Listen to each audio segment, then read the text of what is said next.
Nu pot să cred asta. O pompă de căldură scoate căldură din gerul de afară și o pompează în casa încălzită. Cum se poate? Are nevoie de un agent frigorific și țevi prin care să circule. În contact indirect cu aerul geros de afară, agentul frigorific, ce are o temperatură cu mult sub 0 grade, se va încălzi. Va prelua astfel căldură din aerul geros și chiar se va evapora. Apoi, prin intermediul unui compresor, agentul frigorific este împins în țevile din casă, așa cum inima împinge sângele prin artere. În proces, îi crește temperatura. Când ajunge în casă, temperatura agentului frigorific este deja mai mare decât a apei din calorifere. Când cele două intră în contact termic, agentul frigorific încălzește apa și cedează apei căldura primită din aerul geros de afară. La sfârșitul ciclului, temperatura agentului frigorific trebuie din nou scăzută la valori cu mult sub 0 grade pentru a prelua căldura din aerul geros de afară. De asta se ocupă valva de expansiune. Aici se ascunde o grămadă de fizică. Pentru a afla secretul ei, urmărește videoul până la final. Privește acest grafic. Pompele de căldură folosesc un agent frigorific pentru a transporta energie dintr-o zonă rece, de exemplu aerul de afară, iarna, într-o zonă caldă, apa din calorifere, de exemplu. Pentru asta au fost inventate, deși pot funcționa și pe invers. Ceea ce este surprinzător este că transportă energia dintr-o zonă rece într-una caldă. Că e ușor să transportăm energia pe invers de la sursa caldă la una rece, le punem în contact termic. Dar să iei căldura de la o sursă rece, care are deja puțină, și să o dai unei surse calde, asta da invenție. Vedeți aici pe grafic cum se face.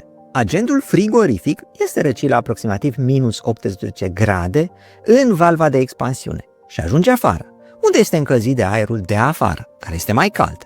Agentul frigorific primește astfel căldură de afară, energie de fapt, după care intră în compresor. Aici îi crește mult temperatura, peste temperatura care se găsește în apa ce curge prin calorifere. De aceea, când agentul frigorific ajunge în condensator, în casă, cedează căldura primită la apa din calorifere, care are o temperatură mai mică. Tot procesul acesta este întreținut de compresor, care împinge agentul frigorific prin sistem, așa cum inima împinge sângele prin corp. Compresorul trebuie băgat în priză, consumă energie. Energia asta consumată poate fi însă și de 4 ori mai mică decât cea adusă de afară.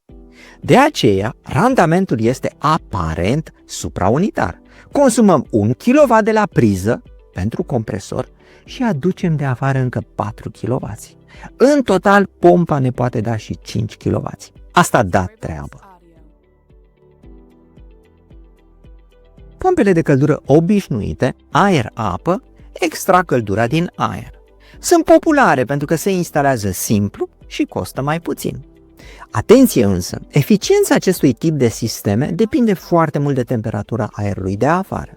În zilele reci de iarnă, tocmai atunci când ai nevoie de ea, temperatura aerului scade și atunci pompa extrage mai puțină căldură din aer.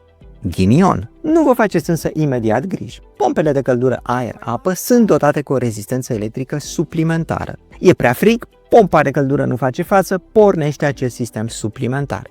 Dar desigur, vor crește și costurile de energie. Din fericire, perioadele de iarnă extrem de aspră nu ar trebui să fie așa de lungi. Pompele de căldură sol-apă folosesc căldura din sol. Pentru asta se instalează sonde sau foraje în sol, prin care circulă un agent termic. Avantajul?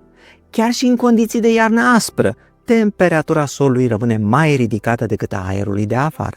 Și cu cât forezi mai adânc, cu atât diferența este mai mare. Înțelegem asta de la cei care au surse geotermale. Acolo e cald mereu.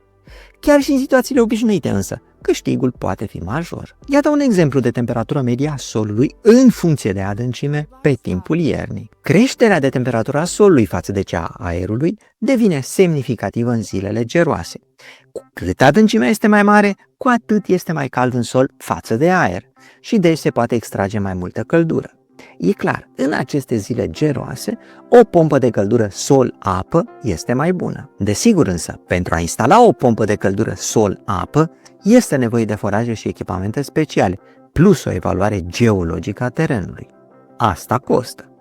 Care dintre cele două pompe este mai potrivită depinde în principal de clima de acolo în timpul iernii. Dacă e destul de călduț, una aer-apă e suficientă.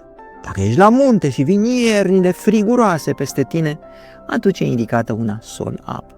E bine să consulți un specialist care să-ți facă un calcul precis. O pompă de căldură, indiferent de model, este foarte bună, mai ales atunci când îți produci singur energia electrică cu panouri fotovoltaice.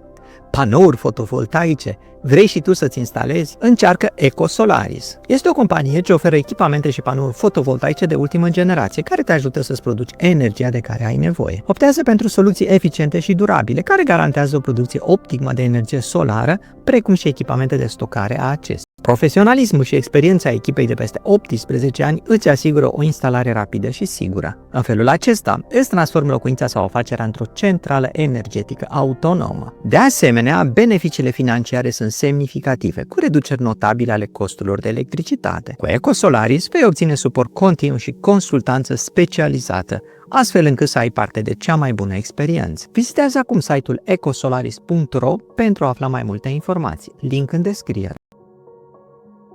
Înainte de a ajunge la compresor, agentul frigorific a primit căldura de afară. Are încă o temperatură relativ mică față de ceea ce este în casă, apoi trebuie să cedeze această căldură în interiorul casei. Pentru asta însă trebuie să-și crească temperatura. Pentru a intra apoi în contact termic cu apa din calorifere și a-i ceda căldura primită de afară. Căldura se scurge de la sursa caldă la sursa rece. Tot ideal însă ar trebui să crească temperatura fără a pompa energie adițională în agentul frigorific. Dacă pompează energie adițională, nu e rău, că energia ajunge în final tot în casă.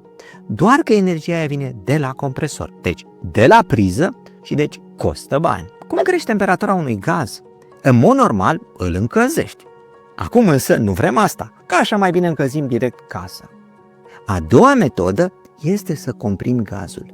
Prin comprimare, pereții incintei gazului vor lovi în mișcare fiecare moleculă, dându-le un impuls și deci o energie adițională, care vine din mișcarea peretelui. Eu mă gândesc așa, dacă molecula era în repaus, peretele în mișcare o lovește și ea capătă viteză, deci energie. Molecula primește însă energie și dacă vine din întâmplare către peretele care comprimă gazul. Atunci când ricoșează, viteza ei va fi mai mare. Asta se duce din conservarea impulsului. Lucrul mecanic efectuat de piston pentru a comprima gazul va crește astfel temperatura gazului. Rezultatul: pe măsură ce gazul este comprimat, peretele în mișcare lovește moleculele și le crește viteza medie de ansamblu. Și ce este viteza medie? Temperatură.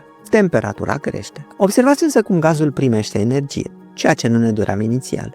Iar energia asta vine tot de la priză, deci costă. Acum însă, dacă se face un design optim al pompei, energia care este pompată în acest fel de compresor în gaz este de câteva ori mai mică decât cea pe care fluidul de răcire a primit-o de afară. În total, pompa pune în casă atât energie de la priză, pentru compresie, cât și energie de afară, care este de câteva ori mai multă. Dar noi plătim doar energia de la priză. Cea de afară vine pe gratis. Și, paradoxal, chiar dacă acolo este mai rece decât în casă. Cum reușește valva de expansiune să răcească agentul frigorific dintr-o pompă de căldură? Valva de expansiune este cea mai mare șmecherie din întreaga pompă de căldură. Înainte de a ajunge la valvă, agentul frigorific are o temperatură mai mare decât în casă, tocmai ce da căldura acolo.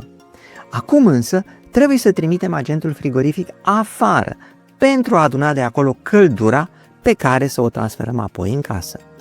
Logic însă, pentru ca să preia căldura din exterior, unde poate sunt minus 5 grade Celsius, agentul frigorific trebuie să aibă o temperatură mai mică. În practică, temperatura agentului frigorific trebuie să fie de aproximativ minus 18 grade Celsius. Cum se poate însă răci agentul frigorific de la o temperatură de peste 20 de grade la minus 18 grade? În mod normal, acesta este răcit prin contact cu ceva mai rece, însă noi nu avem așa ceva. Și aici intervine șmecheria. Iată cum se face. Când agentul frigorific ajunge la valva de expansiune, este, simplificând puțin, parțial un lichid, deoarece a condensat pe țevile de temperatură mai scăzută ale caloriferului de apă, așa cum aburul condensează pe ferestrele reci. Pe deasupra se află și la o presiune mare, deoarece a fost împins puternic în condensator de către compresor. Avem deci parțial un lichid la o presiune ridicată. Valva de expansiune poate fi privită ca un mic canal prin care lichidul este împins cu forță. Imaginați-vă ce se întâmplă cu oamenii când se înghesuie în fața unei uși prin care doresc să treacă. În fața ușii este înghesuială, iar toți se împing. După ușă însă, fiecare persoană care trece scapă ca din pușcă, aleargă imediat cu viteză mare și imediat după ușă nu mai există aglomerație. Când am citit pentru prima dată despre valva de expansiune, m-am gândit că așa se întâmplă și aici. Moleculele agentului frigorific, fiind împinse puternic din spate, capătă viteză imediat ce scapă prin orificiul valvei. Mi-am zis eu. Asta trebuie să fie, m-am gândit, ceea ce răcește agentul frigorific. De ce credeam asta? Pentru că, într-un exemplu la îndemână, suflați puternic în palmă cu gura larg deschisă. Nu este așa că aerul care vine acum în palmă este cald. El este doar mutat dintr-o parte în alta. Suguiați acum buzele și suflați din nou puternic. Acum aerul este în expansiune. Nu este așa că aerul care ajunge acum în palmă este mai rece. Știu acest lucru toți părinții, deoarece de aceea suflăm acolo unde se zgârie copilul. Aerul rece îi mai amoțește din durere. Nu a fost însă mulțumit de această analogie, deoarece are o slăbiciune. Să luăm un gaz ideal și o moleculă ce trece printr-un orificiu mic, orificiul valvei de expansiune. Atunci când trece prin orificiu, viteza moleculei rămâne neschimbată. Cum ea reprezintă energia medie, iar aceasta la rândul ei temperatura nu trebuie să se schimbe. Analogia mea cu mulțimea, cel puțin în cazul gazului ideal, nu este așa de potrivită precum credeam. De aceea, dacă ne gândim la moleculele unui gaz ideal care trec printr-o incintă mică, unde sunt aglomerate la presiune mare, într-o incintă mare, după valva de expansiune, tot ceea ce se schimbă este distanța dintre molecule. Acest lucru afectează însă doar presiunea gazului, deoarece sunt mai puține molecule ce lovesc pereții pe unitatea de arie. Viteza medie a moleculelor rămâne însă aceeași. Gazului ideal nu îi va scădea temperatura prin această manevră de expansiune. Și atunci, ăsta e secretul. Agentul frigorific într-o pompă de căldură nu este un gaz ideal. De fapt, el este ales tocmai pentru a fi cât mai departe de un gaz ideal. Și tocmai pentru că nu este un gaz ideal, temperatura agentului frigorific scade atunci când trece prin valva de expansiune, printr-un efect care poartă numele de Joule-Thomson. Ce spune acest efect? Să luăm cazul unui gaz, pentru simplitate. Efectul Joule-Thomson ia în calcul numai interacțiunea de ciocnire dintre molecule, dar și cea potențială, de la distanță, cum ar fi, de exemplu, forța de atracție electrică, de dipol, dintre molecule vecine. Suma celor două energii a unei molecule, energia cinetică, de mișcare, și energia potențială, de atracție a forței de dipol cu moleculele vecine, adică energia totală a moleculei, este constantă. Ce se întâmplă acum? Să ne reamintim. După valva de expansiune, agentul frigorific, în acest caz simplu un gaz, ajunge într-o incintă mai mare. Acum, distanța medie dintre molecule crește. Moleculele se atrag mai puțin între ele prin intermediul forțelor electrice de dipol, de exemplu, pentru că distanța dintre ele este mai mare. Acest lucru înseamnă că energia potențială a unei molecule crește. De ce crește? Pentru că, în cazul atracției dintre molecule, energia potențială este inițial negativă, când moleculele sunt apropiate una de alta și se atrag. Dacă moleculele sunt îndepărtate, energia potențială se apropie de zero. Nu va mai fi interacțiune, deci energia crește. Crescând energia potențială a moleculelor, trebuie să scadă energia lor cinetică, deoarece suma se conservă. Acest lucru înseamnă că temperatura gazului scade. Când am citit asta, m-am gândit la analogia cu orbita planetelor. Planetele care orbitează aproape de Soare au o viteză mare, iar cele care sunt îndepărtate o viteză mică. De aceea, dacă îndepărtăm o planetă de Soare, oferind o energie minimă cât să o scoatem din câmpul gravitațional al Soarelui, viteza ei nu va crește, ci va scădea până la zero. Să concluzionez, efectul Joule-Thomson ne spune că energia cinetică a moleculelor după expansiune scade datorită creșterii energiei potențiale a moleculelor, deoarece moleculele sunt atrase mai slab una de alta. Scăderea energiei cinetice duce la scăderea temperaturii și este un efect direct al faptului că gazul nu este ideal. În acest tabel vedeți valori pentru câteva gaze. Coeficientul Joule-Thomson este 0 pentru un gaz ideal. Pentru azot sau oxigen, acesta este de 0,2 Kelvin pe atmosferă. Dacă presiunea scade cu o atmosferă, temperatura scade cu 0,2 Kelvin. Pentru dioxidul de carbon, coeficientul este de 1,4 Kelvin pe atmosferă, iar pentru freon, valoarea asemănătoare. Faptul că la dioxidul de carbon coeficientul Joule-Thomson este ridicat, mă lasă cu această întrebare deschisă. De ce se răcește aerul când suflăm cu buzele țuguiate? Joacă efectul Joule-Thomson un rol pentru că expirăm dioxid de carbon? Sau totuși este un alt efect, deoarece atunci când aerul este suflat cu viteză mare, acesta îndepărtează mai repede straturile de aer încălzit de lângă piele și astfel răcește mai eficient pielea? Ar trebui să fac un experiment și să suflu peste un termometru. Vă rog să faceți și voi experimentul și să-mi scrieți rezultatul în comentarii. Dacă efectul Joule-Thomson are o importanță aici, ar trebui să vedeți o scădere a temperaturii când suflați peste el cu buzele țuguiate, față de cazul în care suflați cu gura larg deschisă.